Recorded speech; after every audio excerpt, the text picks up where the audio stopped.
Ada kabar angin mengatakan bahawa Datuk akan bertanding di Pantai Manis seterusnya sebagai calon ketua menteri masa depan.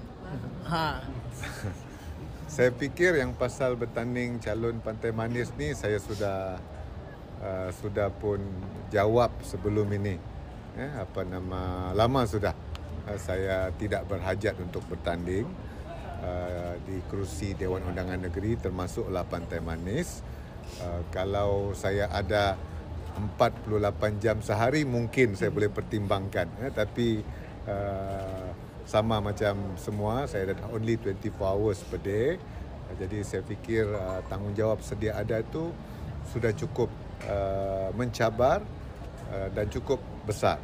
Dan saya, sebagaimana saya sebut, saya mengharapkan ada satu orang adun Pantai Manis, pastinya daripada JRS, yang boleh saya bekerjasama rapat. Sekarang we have two, adun Kawang, adun Limbahau, dan tambah lagi satu, adun Pantai Manis. InsyaAllah kita akan menjadi pasukan yang terbaik untuk membawa perubahan yang lebih bernilai dan bermakna untuk Parlimen Papar khususnya. Okay.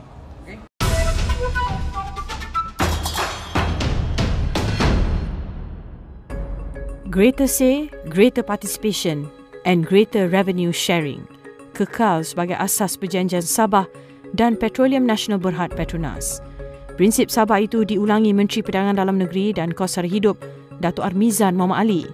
Jelas Armizan, Sabah memperakui sumbangan besar Petronas dalam industri minyak dan gas negara. Sementara Petronas pula sentiasa sedia bekerjasama dengan Kerajaan Sabah dalam bidang berkaitan. Buktinya, Petronas menyambut baik tuntutan Sabah apabila buat julung kalinya menerima kerangka bertulis daripada kerajaan negeri dan bukan sekadar desakan lisan. Saya memperakukan memang respon Petronas pada masa itu adalah Petronas bersyukur kerana kali pertama Petronas mendapat syur cadangan dan tuntutan secara bertulis daripada kerajaan negeri Sabah. Dan bukan setakat bertulis menyebut tuntut dan minta, tetapi ada pelannya, ada frameworknya yang mereka melihat, oh ini sebenarnya penekanan dan fokus kerajaan negeri.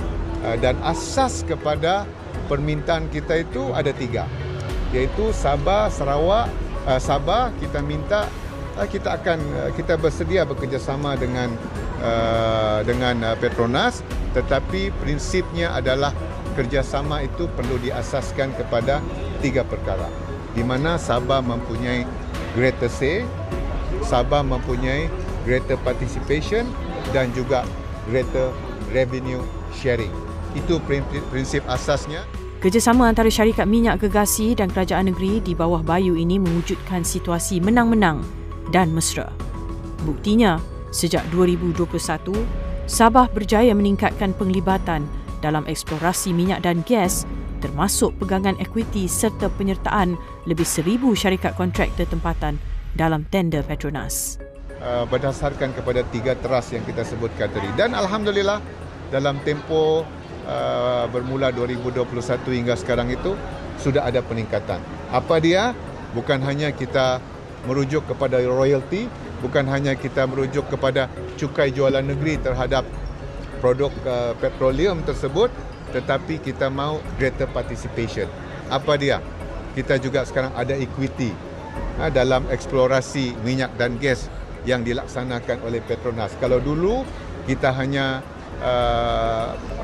I would say menumpang mendapat hasil, tetapi kita ada stake, kita ada equity dalam eksplorasi tersebut. Dan begitu juga sebagaimana yang diumumkan oleh Datuk Seri Panglima Masidi, dalam kerjasama tersebut juga kita monitor. Kalau dulu tentang rakyat Sabah yang diberi peluang bekerja dalam Petronas.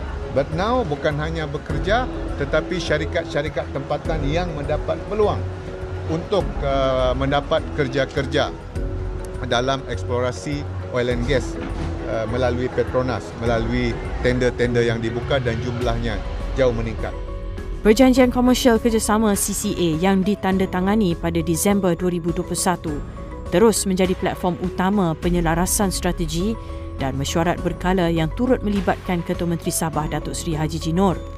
Selain itu, Armizan turut menolak dakwaan bahawa tuntutan Sabah mampu meruntuhkan Petronas. Sebaliknya, Petronas disaran membantu melahirkan angsa baru berteluk emas yang dimiliki Sabah, iaitu SMJ Energy Sdn Bhd.